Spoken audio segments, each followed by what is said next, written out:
That one doesn't have a retainer underneath, so it's going to be a little more difficult to get them out. And then I just loosen all the strings a good bit. The peg winder,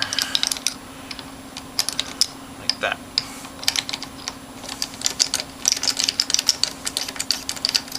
And 10 turns usually does it, sometimes 5, depends on the string and how much tension it has. Higher ones require more.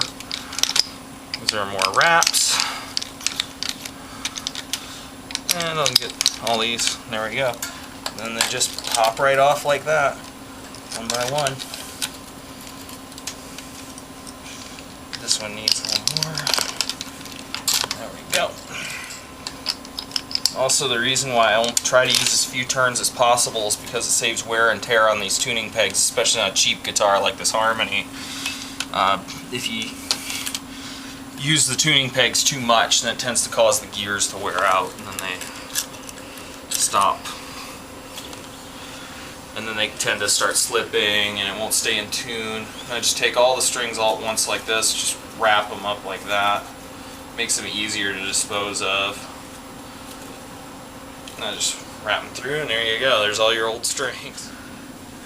And we're gonna remove the pick guard first. Just all these screws here. I'm also going to pull the bridge off. Pull that bridge support out. I'm going to pull that one out too. And that's where I installed the Tune-O-Matic on it to keep it in tune real good. These guitars did not come with that bridge. It's one of my own modifications. So I drilled the holes for the retainers. There's the ground wire hole right there. Ground wire now goes into there though. Do all together in one location. And then the pick guard, as you can see, just pulls right off like that. Where you can see where I've done electrical shielding to the total bottom. This is all muffler tape I bought from Walmart for like a $5 roll of it. It does like 1,000,000 guitars.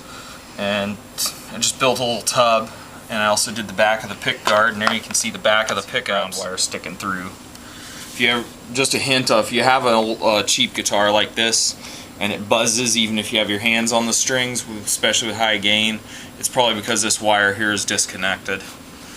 It's essentially completes the circuit and uses you as a ground. And then I'm going to take the tail piece off, and then this tail piece lifts right out, and then I'll show you how these restring. Underneath here, as you can see, there's little fingers, and the ball end of each string fits in between those fingers, and that's what holds it in place. It's also what makes these so tricky to restring, because you'll stick it down there and sometimes it'll get caught over there, or it'll get caught one over. The best way either do is one string at a time, or just make sure that looks even before you tighten the strings up and tune it. I'm also going to remove the neck.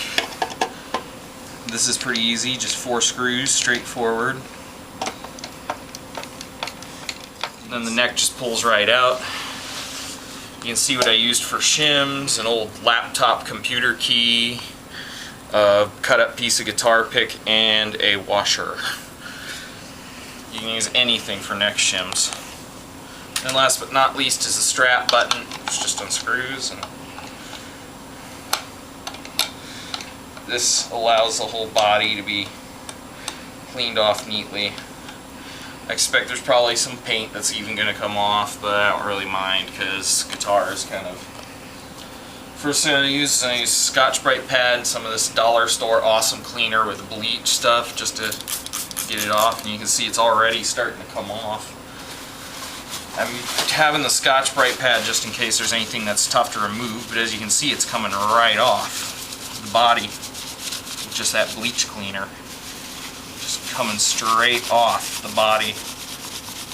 Nice and neat. And then it just... Now we got all the blood off the body, back, sides, front. Got a little bit in the crevices, I'm not worried about that. But there's a little bit of staining here. So I'm going to use this stuff, 3M Finish Restore. I use this on cheap guitars all the time. I get them in, they have like either, you know, some sort of finish damage. This stuff will remove it. I only just need about that much to get it off, and then I just keep rubbing on it. It also works over the entire body, which I might do this time. It'll remove most of it. It won't always remove all of it if it's like a UV stain, which this might be too. I'm just trying it to see if it'll work on this particular UV area. But as you can see, after running it over the body a bunch, it does make the body very shiny. And it also tends to take dark particles off of aluminum. So when we do this, we want to be careful around that aluminum shielding not to get any on it, or otherwise then we got to rub a little more to get it off. As you can see right there, just on that one little section I did, it's very glossy and high gloss. This is stuff they use on automobiles to make them shine like new. So that's why I use this stuff on all my guitars when I got damage, paint damage, or something on the body that I want to get off. It also works in getting rid of sticker goo, because it's basically just little silicone particles and clay, and the little particles act like really fine grade sandpaper, and they smooth out. Put this thing back together. Just did the finish restore all over the body.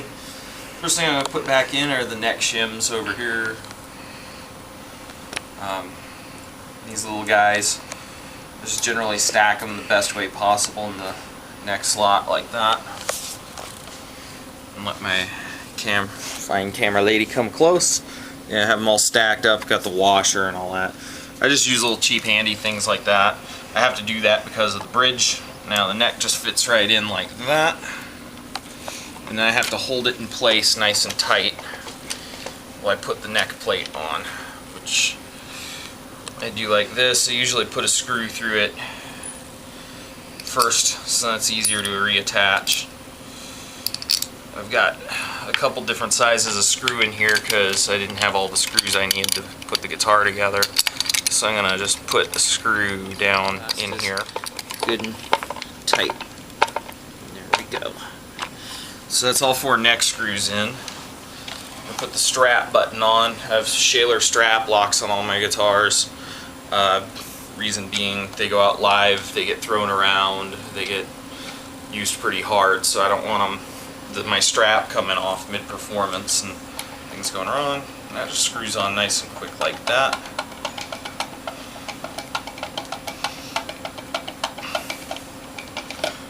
Alright. And then right here's the ground wire. We just need to run it through a hole in the cavity right over here. There's a hole down there, and it just runs right up through there, like that. It just runs straight on through out there.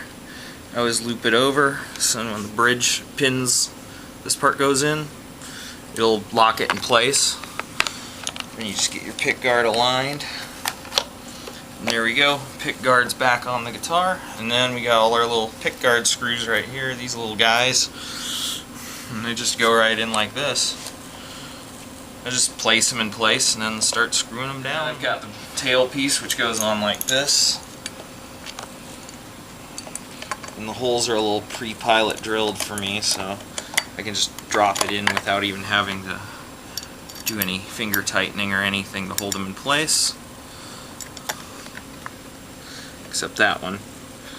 And then we drop the bridge posts in. This one right here. This one right here. It should just wobble right in. Yep. And we drop the bridge back on. There we go. And the next part's just tighten all the parts back on. Now it's time to put the strings on. I'm using a cheaper set of strings from the 222 First Act series. Got them at Target. They're like $4. String on this kind of guitar, these harmonies in Gaia tones and everything with this type of tailpiece, I just bend it up like that, little bits, and it'll hook under there a lot more easily. And there we go. And then I run it down to the peg head, and then we run it through the capstan. On the low E, you don't need much string. I'm probably only going to use I only need about 1.5 inches of slack on it, and about that much poking out, which is about like 5¼ inches or something like that. And then I just tighten it up just enough to get it on there. Strings on, fit it over the saddle, and I just got to raise that side a little bit. I'm back. We've got her back together. You can see, totally reassembled, new strings installed. Show you a little something at the headstock right quick. I don't know if you can see right here, but you can probably see it right here. I take the strings and I use I cut them, and then I go ahead and bend them over so they don't poke anybody. And then I just fold them away.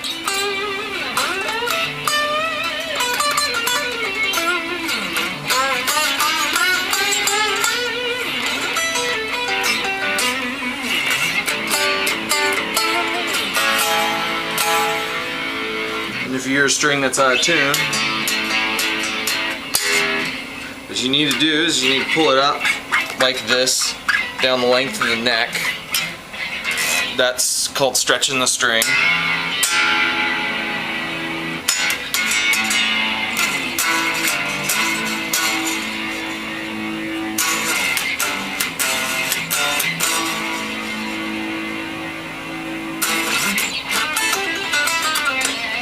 So you do that at each string a little bit.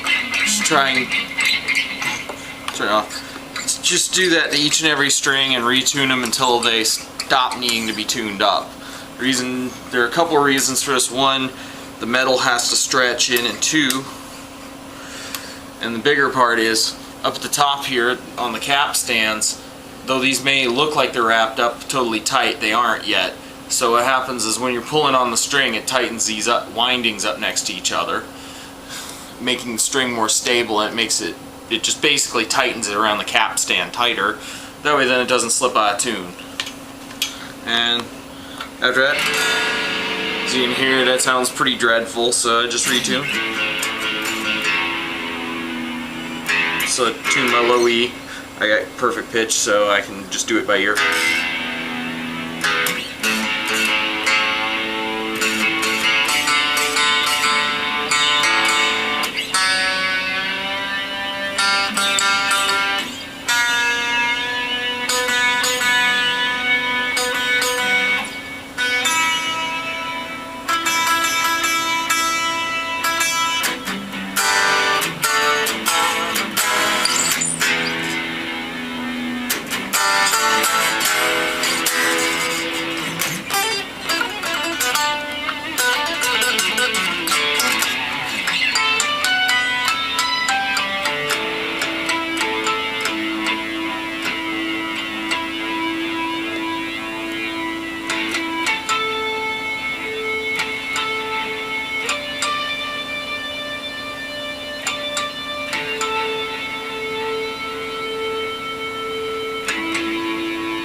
And there we go, perfectly in tune.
There you go. All cleaned up, ready to rock.